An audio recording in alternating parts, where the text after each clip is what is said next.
نرگس ایک ناچنے والی لڑکی تھی، میں اسے حج پہ لے گیا.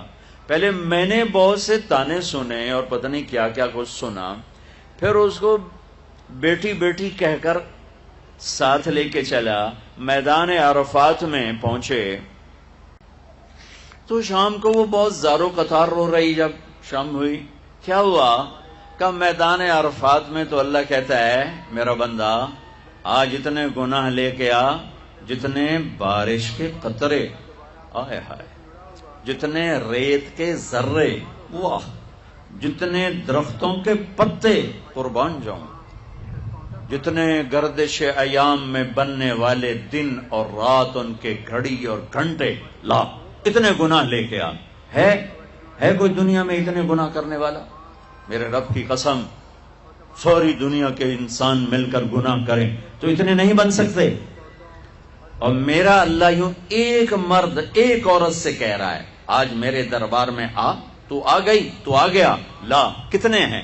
بارش کے قطروں کے برابر، جی ہاں، درختوں کے پتوں کے برابر، جی، ریت کے ذروں کے برابر، جی، گردش ایام میں بننے والے دن رات کے برابر. 25 ارب سال سے دن رات بن رہے ہیں، 25 ارب سال سے دن رات بن رہے ہیں. اچھا، ایک دفعہ کہے یا اللہ معاف کر، وہ کہتی ہے یا اللہ معاف کر، وہ کہتا ہے یا اللہ معاف کر، تو اس کے یا اللہ معاف کا فا بھی زبان پہ نہیں آتی کہ عرشوں سے آواز آتی، جاؤ میں نے معاف کر دیا، جاؤ میں نے معاف کر دیا. تمہیں بلایا ہی اپنا بنانے کے لیے ہے. اب اوپر والا تو یہ کہہ رہا ہے اور نیچے کیا نظام چلا، وہ کیوں رو رہی؟ کہ میں وہ میٹرس بچھاتے ہیں عرفات میں بیٹھنے کے لیے، تو 3-4 خواتین بیٹھی تھیں پردہ دار تسبیح والی، وہ جا کے بیٹھی تو انہوں نے اس کو وہ بے عزت کیا، وہ بے عزت کیا کہ اٹھ جاؤ یہاں سے، تم اس قابل نہیں ہمارے ساتھ بیٹھو. ہائے ہائے ہائے،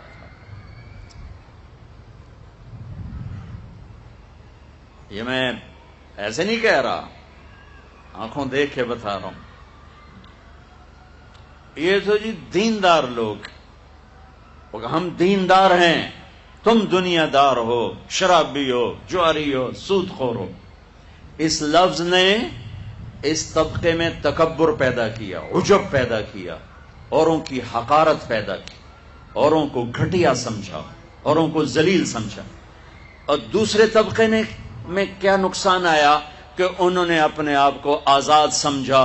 شراب بھی چلی، زنا بھی چلا، سود بھی چلا، جھوٹ بھی چلا، قتل بھی چلا، ہیرا پھیری بھی چلی، ناچ گانا بھی چلا، گھنگرو بھی چھنکا، جام بھی چھلکا، آوارگی. جو ہم دنیا دار لوگ ہیں، جی ہم دنیا دار لوگ. اس چیز نے انہیں جانور بنا دیا، انسانوں سے نکال کے جانور بنا دیا، اور وہ بے لگام ہو گئے. جیسے گاڑی کا کنٹرول ختم ہو جائے تو وہ بے لگام ہوتی ہے، کسی دیوار میں ٹکرائے، درخت میں ٹکرائے، گاڑی سے ٹکرائے، اپنے سواروں کو مارے، اگلی سواری کے سواروں کو مارے. ایسے ہی یہ ہم تو جی دنیا دار لوگ ہیں، ہم تو جی دنیا دار لوگ ہیں، اور یہ کہہ کر ہر حرام کو حلال کر لیا. ابے جھوٹ کیوں بول رہے ہو؟ جی ہم تو دنیا دار لوگ ہیں. ابے سود کیوں کھا رہے ہو؟ جی ہم تو دنیا دار لوگ ہیں. ابے یہ ناچ گانے کی محفلیں کیوں سجاؤ؟ جی ہم دنیا دار لوگ ہیں. ابے رشوت کیوں لے رہے ہو؟ جی ہم دنیا دار لوگ ہیں. نماز کیوں نہیں پڑھتے ہو؟ جی ہم دنیا دار لوگ ہیں. روزے کیوں نہیں رکھ؟ جی ہم دنیا دار لوگ ہیں. یہ اس تقسیم نے 2 بڑے نقصان جو میں نے آنکھوں دیکھے، کانوں سنے، انہی میں تو زندگی بیت گئی ہے، انہی میں زندگی بیت گئی ہے. اس تقسیم نے یہ بڑے نقصان پہنچائے. ہر مسلمان مرد عورت دیندار ہے، کلمہ جو پڑھتا ہے، ہر مسلمان مرد عورت دنیا دار ہے. کپڑے نہیں پہنے، چھت کے نیچے نہیں رہتا، روٹی نہیں کھاتا، کسی نہ کسی کمائی کے سلسلے میں لگا ہوا نہیں ہے. ہر مرد عورت دیندار ہے. ہاں لیول چھوٹا بڑا ہے تو مشکل اسلام نہیں، مشکل یہ ہے کہ سیکھا نہیں، مشکل یہ ہے کہ سکھایا نہیں، مشکل یہ ہے کہ ماحول میں سچ نہیں ہے. اور جب سارے جھوٹ بولیں تو سچ بولنا مشکل ہو جاتا ہے، سارے نماز چھوڑیں تو نماز پڑھنا مشکل ہو جاتا ہے، سارے روزہ چھوڑ رہے ہوں تو روزہ رکھنا مشکل ہو جاتا ہے، ساری بے پرد ہو جائیں تو پردہ کرنا مشکل ہو جاتا ہے، سارے وعدہ توڑنے والے ہوں تو وعدہ نبھانا مشکل ہو جاتا ہے۔ یہ مشکل باہر سے آئی ہے، اندر میں نہیں ہے۔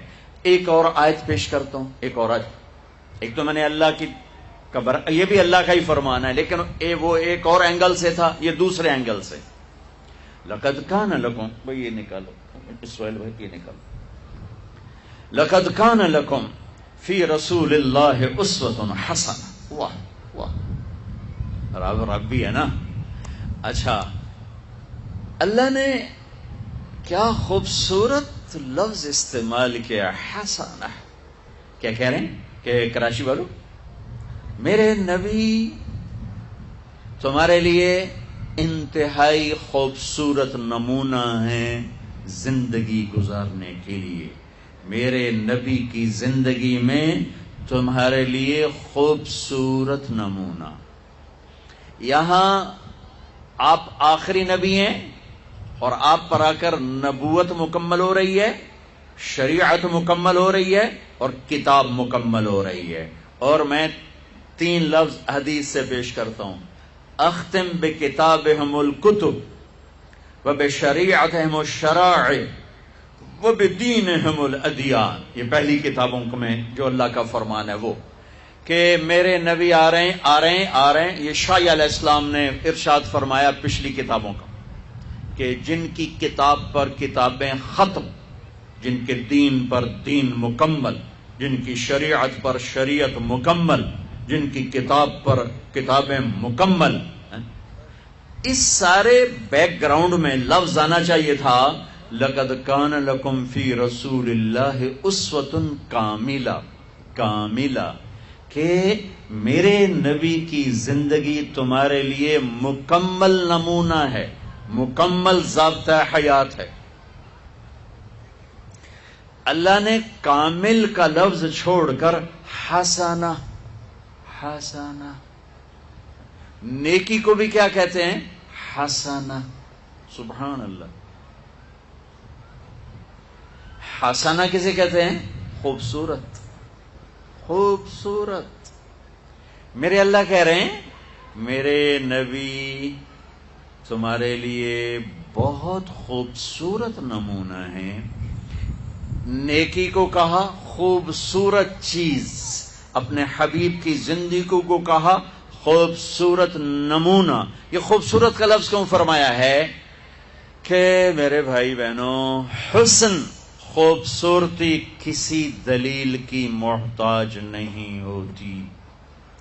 وہ خوبصورتی آواز میں ہو جادو جگائے گی، وہ منظر میں ہو دل کو کھینچے گی، وہ شکل میں ہو دل کھینچیں گے، وہ کلام میں ہو جادو ہوگا، وہ اشعار میں ہو انسان جھومے گا، وہ کسی گھر میں ہو، کسی برتن میں ہو، کسی سواری میں ہو، کسی پھول میں ہو، کسی پرندے میں ہو، کسی پہاڑ میں ہو، کسی دامن میں ہو، کسی شکل میں ہو، کسی آواز میں ہو، کسی صورت میں ہو، تاج محل میں ہو یا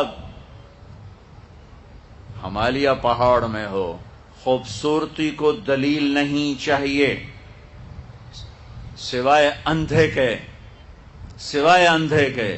ہر پڑھا لکھا ان پڑھ حسن سے متاثر ہوتا ہے۔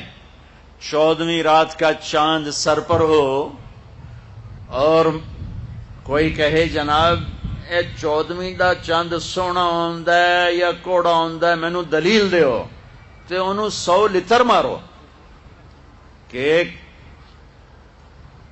تیرے سرے 100 ایسا سے مار رہے ہیں کہ تیرا دماغ ہلے ہویا ہے۔